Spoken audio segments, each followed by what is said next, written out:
warahmatullahi wabarakatuh. Hai teman-teman semua, bertemu lagi dengan saya. Oke, pada video kali ini saya akan coba membahas lagi tentang cara pembuatan aplikasi pencatatan keuangan pada Android Studio. Oke, setelah pada peran sebelumnya, itu pada pertama saya sudah menjelaskan mengenai alur dan bentuk dari aplikasi yang akan dibuat.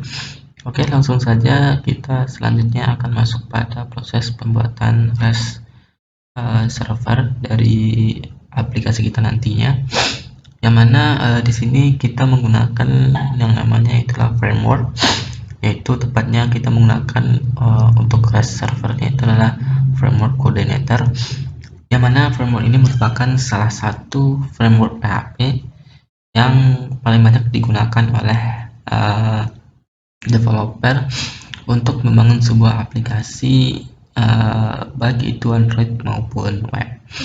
Nah,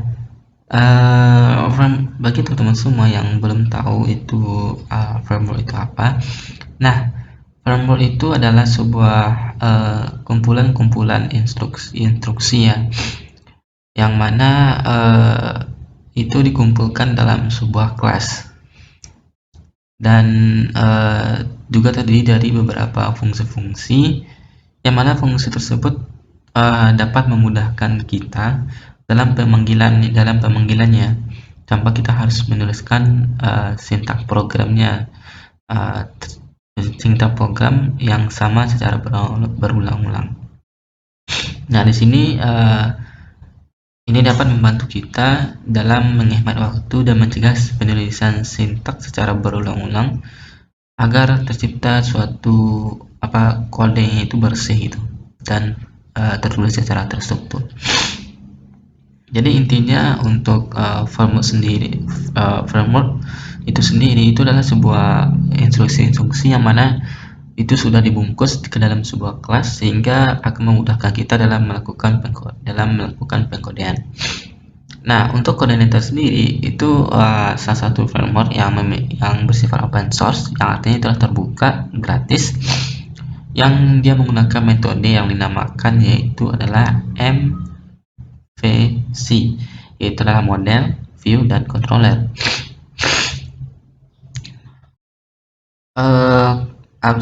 Jadi untuk MVC itu adalah teknik atau konsep yang memisahkan komponen utama yang terdiri dari tiga komponen tadi, yaitu model, view, dan controller. Apa itu model? Model itu adalah sebuah bagian penanganan yang mana itu adalah berhubungan dengan pengelolaan atau manipulasi database. Yang artinya di sini kita di model ini kita akan melakukan proses manipulasi terhadap data yang sudah tersimpan di database, termasuk dari mulai select, update, delete, dan post. Di situ kita bisa melakukan beberapa hal. Misalkan kita akan mengambil data, itu berarti kita select ya. Nah, untuk view itu merupakan bagian yang menangani halaman user interface atau halaman yang muncul pada user. Nah, ini biasanya digunakan pada untuk web. Nah, untuk yang di Android kita hanya menggunakan yang namanya model dan controller saja. Selanjutnya adalah controller. Itu merupakan kumpulan instruksi yang menghubungkan antara model dan view-nya di sini.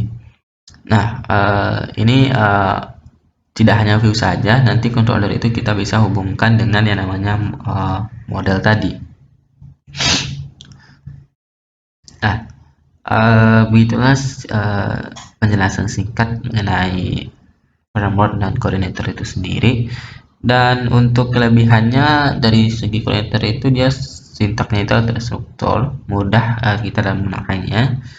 Dan di koordinator sini itu dia menyediakan beberapa library seperti kita bisa melakukan untuk download merubah file dari database kita itu menjadi file Excel atau file PDF, nantinya juga bisa menggunakan koordinator ini.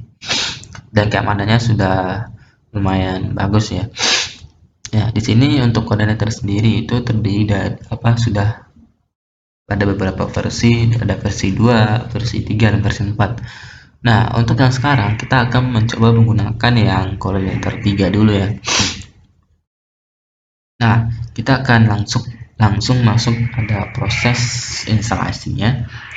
Nah, di sini saya sudah membuka web coordinator 3 ini. Di sini ada beberapa versi, 4 dan 3 dan 2. Kita pilih versi 3, kita klik aja yang download. Nah, kita oke saja.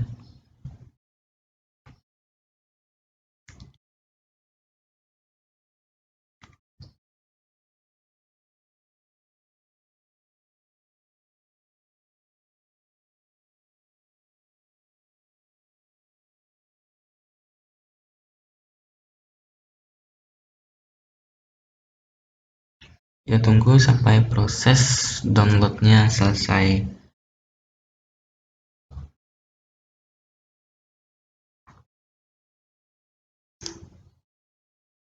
Oke, di sini proses downloadnya sudah selesai. Nah, selanjutnya kita akan coba ekstrak file atau folder dari koordinator yang sudah kita download. Nah, lalu di sini kita cek sudah ada beberapa folder ya. Nah, selanjutnya kita pindahkan saja ya. Kita cut aja, lalu kita coba pindahkan ke folder sum kita. Lalu kita coba pastikan. Lalu di sini kita akan coba rubah. Mana misalkan di sini server aja. Nah, di sini. Nah, selanjutnya kita akan coba buka menggunakan Visual Studio Code. Kita klik file, open folder, lalu kita pilih server aja. Nah, di sini sudah ada beberapa direktori, ada aplikasi, sistem, user guide. Nah, kita akan terfokus pada yang folder aplikasi ini. Disinilah kita akan melakukan pengerjaan kita untuk pembuatan reservoir sendiri. Nah, bagi teman-teman semua yang belum tahu apa itu REST, REST itu merupakan kepanjangannya itu adalah Representational State Transfer. Nah, artinya di sini REST itu sendiri adalah standar arsitektur komunikasi yang mana itu adalah berbasis web yang sering diterapkan dalam pengembangan layanan berbasis web. Nah, yaitu tidak hanya berbasis web ya. Di sini kita akan menggunakan yaitu nanti kita akan menggunakan untuk pembuatan aplikasi Android nantinya.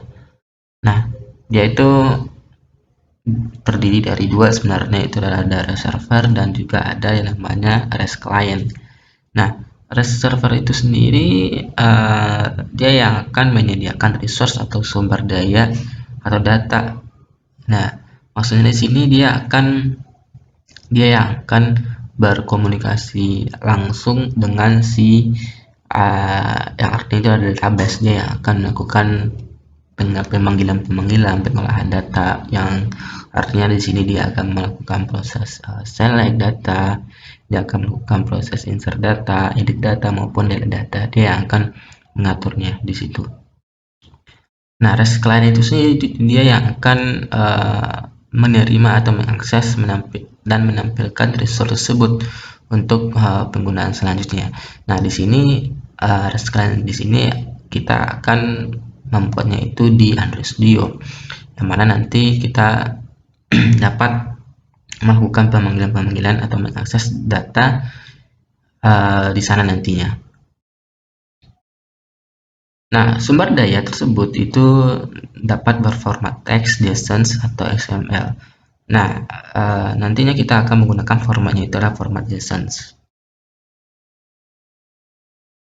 Nah, untuk metode pemanggilan HTTP sendiri itu pada berbasis REST tadi, itu ada yang namanya GET, yang mana GET itu dia akan menyediakan akses baca atau akses pemanggilan data ke database.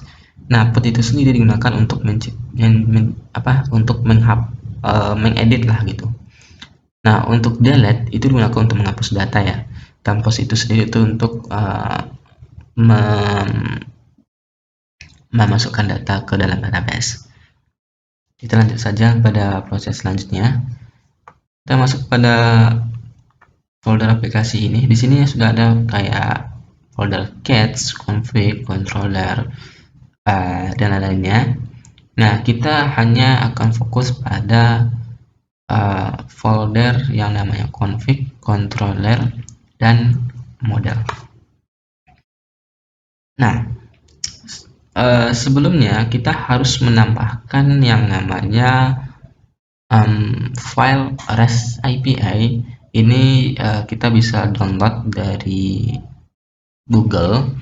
Itu kita bisa menggunakan REST API dari milik orang lain agar nantinya kita bisa dalam penerapan REST API-nya nanti, agar kita lebih mudah nantinya. Nah, di sini saya sudah siapkan linknya di sini ya. Ini adalah REST API yang akan kita gunakan. Di sini kita hanya butuh beberapa file saja. Di sini kita hanya butuh file REST-nya di sini. Kita coba ekstrak dulu.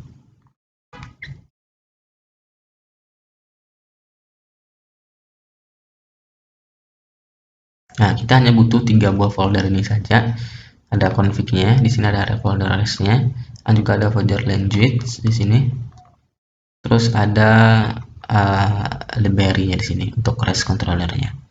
Nah, selanjutnya kita akan copy seluruh folder ini, lalu kita akan pindahkan ke server yang kita buat tadi ya, server Kasnaja ini, lalu kita klik di bagian aplikasi. Nah, di sini kita akan coba pastikan di sini. Nah, di sini sudah berhasil dipastikan. Nah, kita coba cek di Visual Studio Code ini apakah sudah terubah ya. Config ini sini ada folder REST-nya ini ya, yang sudah kita kopikan tadi. Lalu ada di bagian library ini sudah ada, dan untuk lanjut, nah di sini sudah ada satu. Oke.